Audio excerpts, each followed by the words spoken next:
I just want us to look at new trends going on in the world in business community, especially with regards to the emergence of a supply chain, which I found out that it has not fully been embraced in Africa. And to a very large extent, we have lost a lot of opportunities to derive the immense contributions that we expect to gain from management of a supply chain.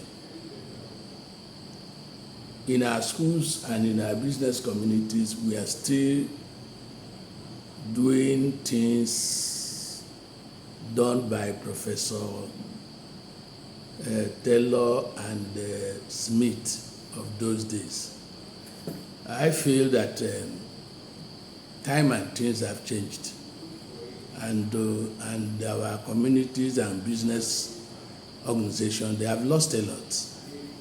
We are still inundated with old theories and all whatnot. At the end, our companies will die and our workers will be sacked and all that. So, to avoid that, I feel that we have to bring the new concepts called supply chain. And I'm majoring in 4 areas of it. One is procurement, the other one is logistics and distribution, the other one is operation or manufacturing, and the other one is information technology. And in our schools in Nigeria, they have not been fully embraced and all that. So why I'm worried is that a lot of money the country would have made is being lost. A lot of money the companies and the business organization would have made is being lost. We are still inundated with Taylor's theory, which has been replaced by a more progressive strategies and what have you.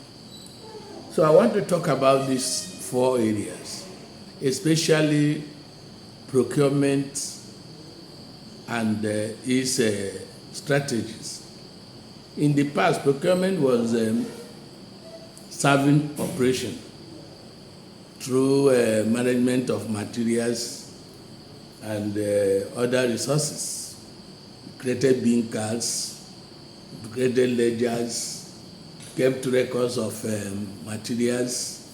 It buys goods, kept them in warehouses and kept monitoring them. At the end, it contributed little to nothing to ensure to the longevity of the company. What do you call it? The production was the alpha and omega in that area. So if you go to so many companies today, you will see raw materials of 1970s, 60s, and what have you, still in the stores with bean cards attached.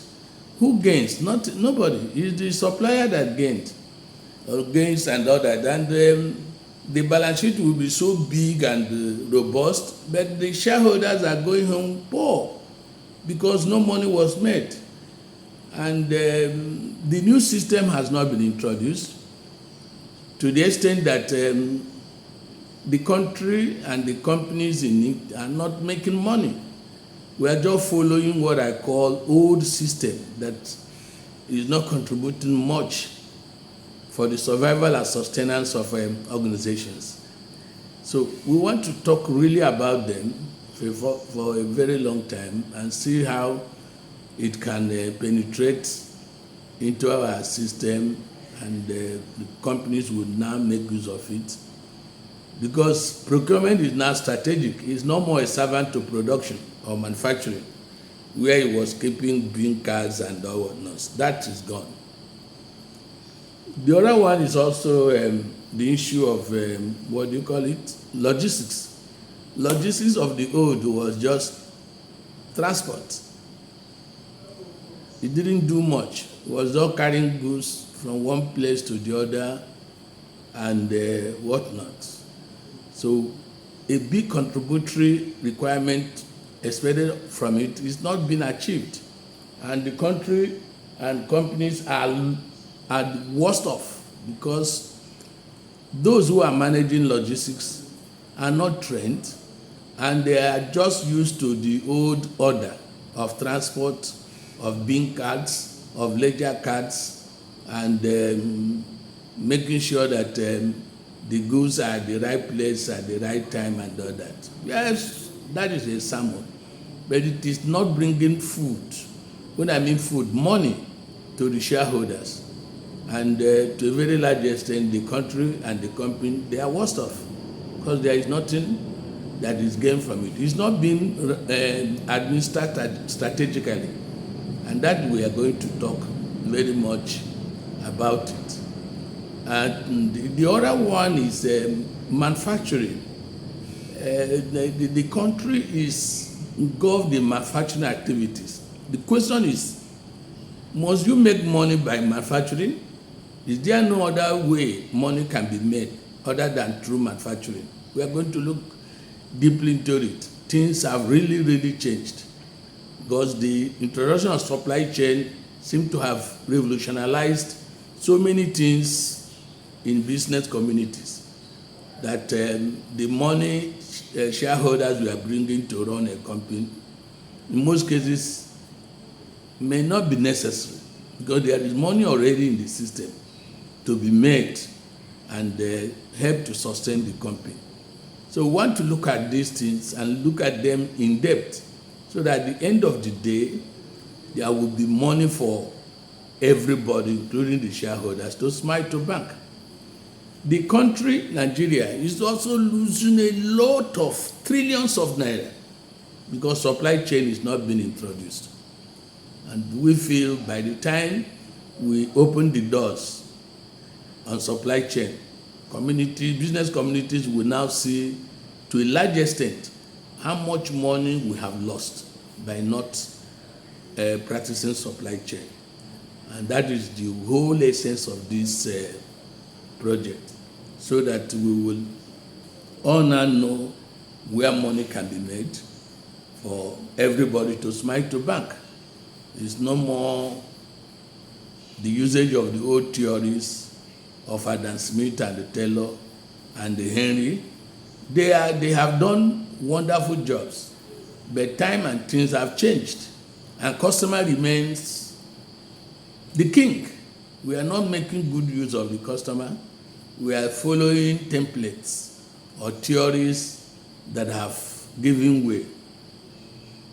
The last thing I want to talk about is what we describe as competence.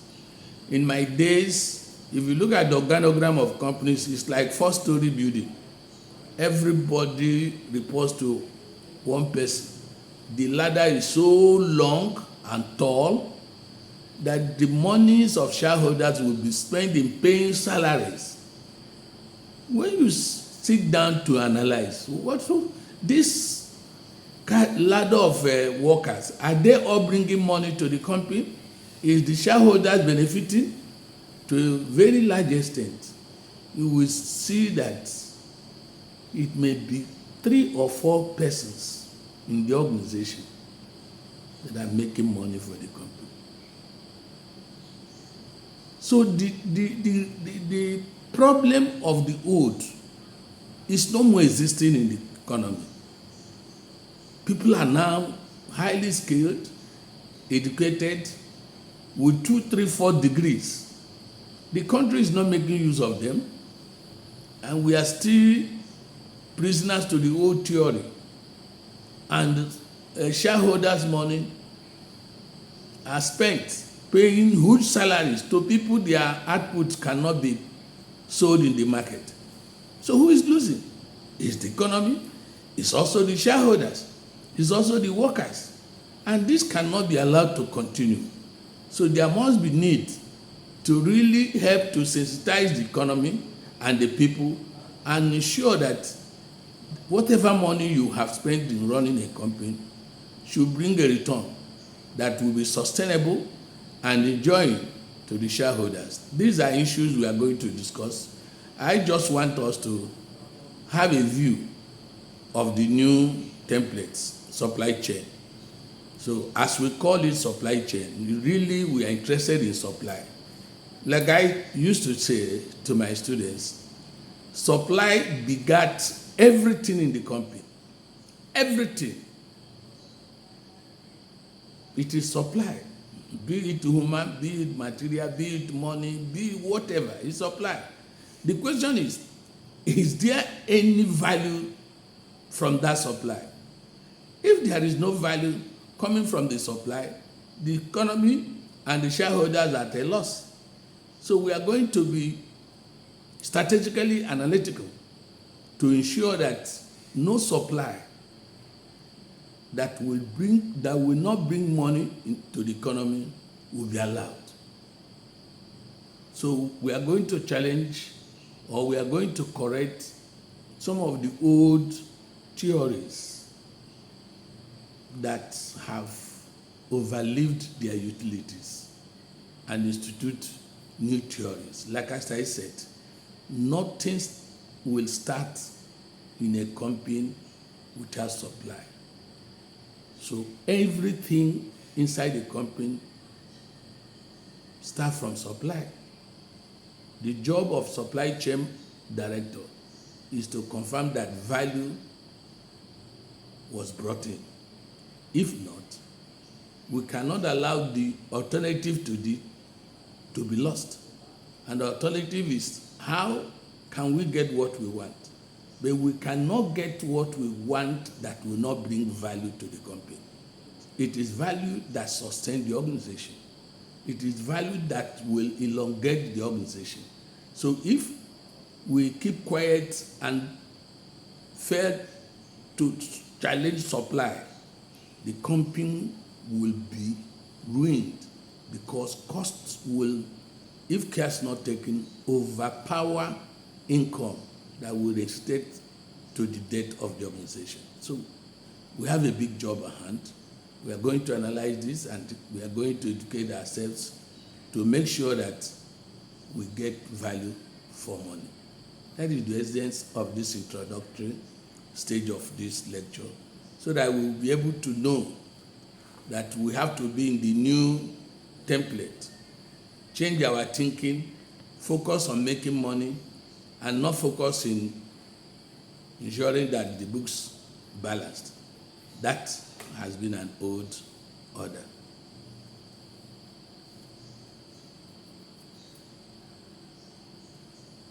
My name is Dr. Chukwuma Innocent Duru. Thank you for listening, and thank you for your time.